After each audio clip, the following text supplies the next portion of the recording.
Hi friends, welcome back to my channel Anjana masala. ఈరోజు మనం నాటుకోడి ఇగురు రెడీ చేసుకుందామండి. దీన్ని ఎలా రెడీ చేసుకోవాలో నేనైతే చూపిస్తాను.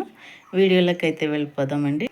వీడియోని ఎక్కడ స్కిప్ చేయకుండా చూడండి. ఐటమ్స్ వేస్తున్నానో మీకు తెలియదండి, అందుకని స్కిప్ చేయకుండా వీడియో మొత్తం చూడండి. రండి, నాటుకోడి ఇగురు రెడీ చేద్దాం రండి ఫ్రెండ్స్. నాటుకోడి మాంసం అండి ఇది.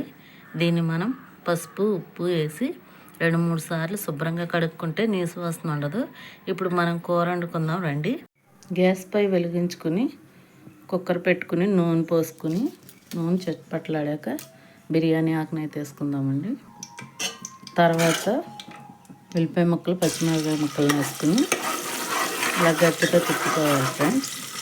కొంచెం ఉప్పు వేసుకుందాం. ఇదిగోండి గట్టిగా వేసుకోవాలి.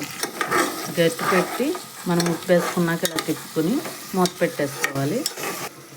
ఉల్లిపాయ ముక్కలు వేగిపోయినాయి ఫ్రెండ్స్.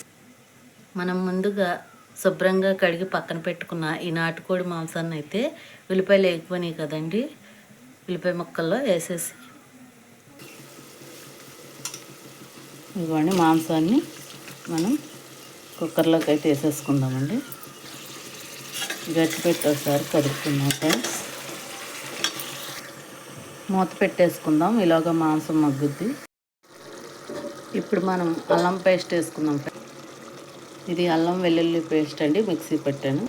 వేసేసుకుందాం. ఇప్పుడు 2 చెంచాలు అయితే వేసుకుందామండి. గట్టి పెట్టి ఒకసారి తిప్పుకుందాం. ఇదిగోండి ఫ్రెండ్స్, ఇప్పుడు మొక్క మగ్గిపోయింది. కారం మీకు గట్టి వేసుకోవాలి, మీరు చూసి వేసుకోండి.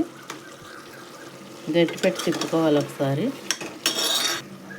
కొత్తిమీర కూడా వేసుకుని గట్టి పెట్టి ఒకసారి తిప్పుకుందాం ఫ్రెండ్స్. ఇదిగోండి గ్లాస్తో గ్లాసు నీళ్ళు పోసుకుందాం. నీళ్ళు పోసుకున్నాక ఒకసారి ఇలా తిప్పి కుక్కర్ మూత పెట్టేసుకుందామండి. కుక్కర్ మూత పెట్టేసుకుందామండి. 5 విజిల్స్ వస్తే చాలు. ఇదిగోండి ఫ్రెండ్స్, ఇది పొడి మసాలా. దీనికోసం నేను 2 చెంచాలు ధనియాలు, జీలకర్ర చెంచా, దాల్చిన చెక్క 1 ఇంచు, 5 లవంగాలు పచ్చివి మిక్సీ పట్టుకోవాలి ఫ్రెండ్స్. ఇది పొడి మసాలా. ఇదిగోండి ఫ్రెండ్స్, కూర దగ్గరికి వచ్చేసాక ఇదిగోండి మనం ముందుగా రెడీ చేసి పెట్టుకుని పొడి మసాలాను వేసుకుని ఒకసారి అయితే గట్టి పెట్టి ఇట్లా తిప్పుకుందాం ఫ్రెండ్స్.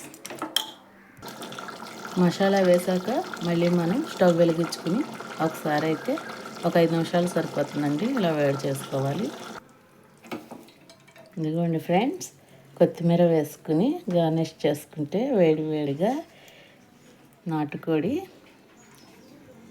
ఇగురు రెడీ అయిపోయింది ఫ్రెండ్స్. వీడియో నచ్చితే వీడియోకి లైక్ ఇవ్వండి. ఛానల్ని సబ్స్క్రైబ్ చేసుకోవటం మాత్రం మర్చిపోకండి ఫ్రెండ్స్. మరొక మంచి వీడియోతో మీ ముందుకు వస్తాను. Thank you for watching. Bye.